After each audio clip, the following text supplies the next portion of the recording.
तो last episode में हम लोगों ने देखा था कि मेंग च्वान अपना ट्रायल पास नहीं कर पाता, जिसकी वजह से वो काफी बुरे तरीके से इंजर्ड होकर नीचे गिर जाता है और उस सीक्रेट स्पेस से बाहर आ जाता है। और दूसरी तरफ हमें उन डीमंस के एक लीडर को दिखाया जाता है जो कि गंजा होता है मगर बहुत ही पावरफुल होता है।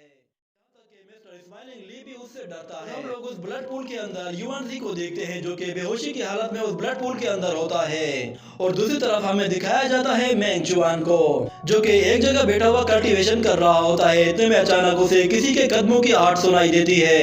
बाहर एक डीमन चोरी छुपे कहीं जा रहा होता है। इतने में अचानक पीछे से 2 सोर्ड्स उसकी तरफ आती है तो मेंग च्वान फौरन से उन सोर्ड्स को रोक देता है और पीछे धकेल देता है और कहता है कि कौन है वहाँ, जल्दी से बाहर आओ वरना तुम मारे जाओगे। तो हम देखते हैं कि वो सोर्ड्स वापस से यूशो के पास चले जाती हैं और वो मेंग च्वान के सामने आकर कहता है कि सीनियर ब्रदर। वो यूशो को देखकर हैरान होता है और कहता है कि तुम यहाँ क्या कर रहे हो। तो यूशो से बताता है कि असल में हमें युयांग पैलेस में कुछ डीमन के ट्रेसेस मिले थे, इसलिए युयांग पैलेस के मास्टर ने मुझे कहा कि मैं इसकी इन्वेस्टिगेशन करूं और जाकर देखूं कि आखिर यहाँ पे किस तरह के डीमंस हैं। ये सुनकर मेंग च्वान कहता है कि सच में युयांग पैलेस को तो सभी डीमंस का पहले से ही पता चल जाता है। तो यूशो से कहता है कि हमें पहले उस डीमन को जाकर पकड़ना चाहिए, वो भाग जाएगा। अगर वो युयांग पैलेस से बाहर निकल गया तो हमारे लिए उसे पकड़ना मुश्किल हो जाएगा।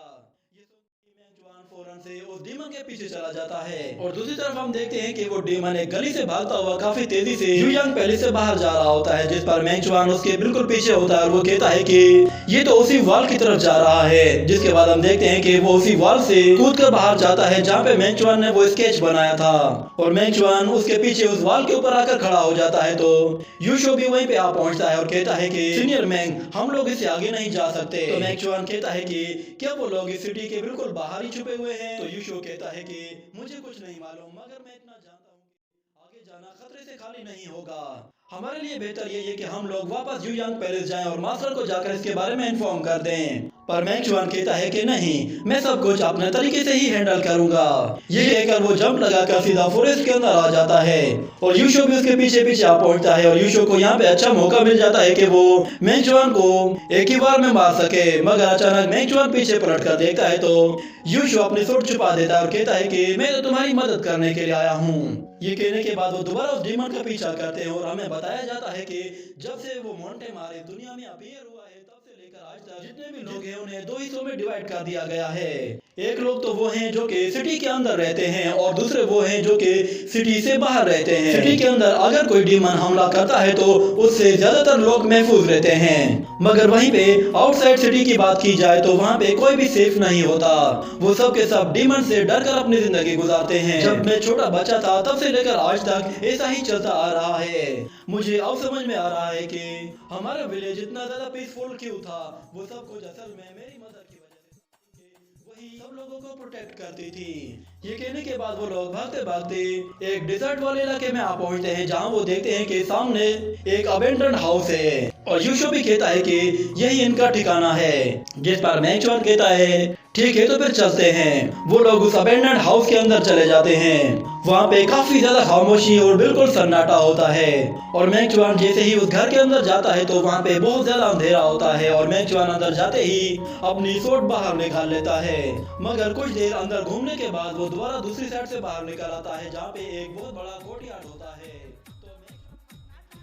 ये जगह तो बहुत ही बड़ी है, ऐसा लग रहा है कि शायद डीमंस यहाँ पे बहुत ही लंबे टाइम से रह रहे हैं। इतने में अचानक यूशो मेंग च्वान को आवाज देता है और भागते हुए उसकी तरफ आ रहा होता है। मगर अचानक से एक डीमन उसके सामने आ जाता है जिसे देखकर वो वहीं पे ही रुक जाते हैं और हम देखते हैं मेंग च्वान पर एक साथ बहुत सारे डीमंस टूट पड़ते हैं जिन्हें मेंग च्वान अपनी लाइटनिंग स्पीड से एक ही झटके में खत्म कर देता है।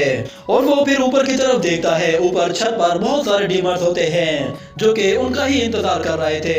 वो जैसे ही नीचे आने लगते हैं तो मेंग च्वान अपनी लाइटनिंग स्पीड से बहुत ही तेजी से भागते हुए एक एक करके उन डीमंस का खेल खत्म करना शुरू कर देता है। और जैसे ही उसके ऊपर एक जाल फेंकते हैं, मगर मेंग च्वान उस जाल से भी बाहर निकल आता है और उन डीमंस को ही उसी जाल में बांधकर जोर से एक छत की तरफ दे मारता है। मगर वो डीमंस अभी भी खत्म नहीं हुए थे। अभी एक डीमन उस पर जैसे ही हमला करता है तो मेंग च्वान उसे डॉज करता है, फिर दूसरा आकर उस पर हमला करता है तो मेंग च्वान उसे भी डॉज कर लेता है और उसके सिर के ऊपर आ खड़ा होता है। उसका सिर तो पहले ही भारी था और वो मेंग च्वान का वजन भी बर्दाश्त नहीं कर पाता। तो मेंग च्वान उन डीमंस को अपनी सूट से एक ही झटके में खत्म कर देता है और फिर देखता है कि अभी भी बहुत सारे डीमंस उसकी ही तरफ आ रहे रहे हैं तो वो फौरन से अपनी सीक्रेट टेक्निक का इस्तेमाल करता है, जिससे सब कुछ अपनी जगह वहीं पे ही रुक जाता है। और मेंग चुआन उन सभी डीमंस को देखता है और उनकी लोकेशन का पता लगाकर बहुत ही तेजी के साथ लाइटिंग स्पीड से एक एक करके उन सब पर एक पावरफुल अटैक करके उन्हें एक ही झटके में खत्म कर देता है। और उसके सामने बस एक ही डीमन बचा था, जिस पर वो कहता है कि बस अब तुम ही बचे हो। ये कहने के बाद वो जैसे ही उस शॉट से अटैक करने सामने आ जाता है तो मेंग चुआन उसे उठाकर बहुत दूर फेंक देता है, जिससे वो हल्का सा इंजर्ड हो जाता है और खड़ा होकर कहता है कि अच्छा, तो तुम्हें मेरे बारे में पहले से ही पता था। तो हम देखते हैं कि मेंग चुआन अपनी डिवाइन आइज का इस्तेमाल करता है, जिससे वो यूशु की बॉडी में डेमोनिक ऑरा को सेंस कर लेता है, जिससे हमें पता चलता है कि मेंग चुआन को उसके बारे में बहुत पहले ही पता चल गया था कि वो डीमंस के साथ मिला हुआ है।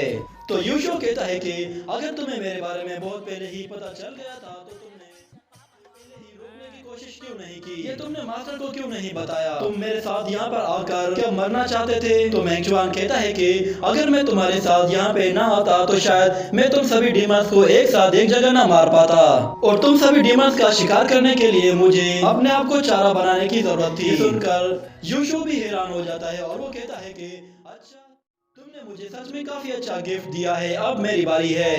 ये कहकर वो अपने कपड़े जैसे ही अपनी बॉडी से हटाता है तो हम देखते हैं कि उसकी बॉडी पूरी तरह से एक डिमोनिक बॉडी बन चुकी होती है। और वो मेंग चुआन से कहता है कि तुम अब बहुत जल्द मरने वाले हो।